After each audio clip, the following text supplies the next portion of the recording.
Ay qaqa, sən Ay elə belə. qıza, istəyirdin şəhərin mərkəzində. Bura haradır biz? Yox, Targoviya çıxdı. Qabaq bir şeydir. O Targovdur. Ha, o da gedəydi bu. Qaqan sən elə belə ev vermir. Full remont evi deyirəm sənə. Sən özün suyun maşını gəlir. Sən bu evin üstündə bir dənə maşın verəcəm.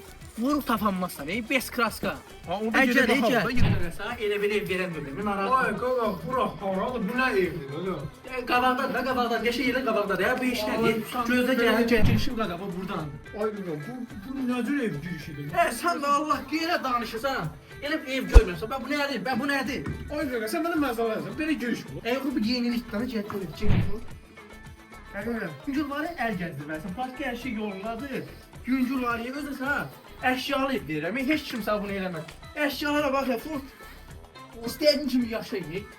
Ay qaqa, sən məzələsən. Bunun əşyası beləsə, bunun maşını nə olarsa? Dayan. Maşını da göstərəcəm. Mən sənə dediyim maşın budlarına bax nətərdir. Ay qaqa, bu maşında salamat yer qaldı. Ay, bu nə maşındır? Bunda salamat yer qaldı. Güncül var ya, əl gəzdirmə sana, qaynayəşsəm. Buna bax, tər. Ay, bu sən gözlə. neyinir? Qaqa, yüngül var ya, əl gəzdirmə sana, bunda nəyəsən? Biz haralısan belə. Bir ağdamlıyam. Ay, bunu mən qabaqcadan hiss eləmişdim. Hala belə şey lazım deyil. Təzə maşınları götürün. Götürün.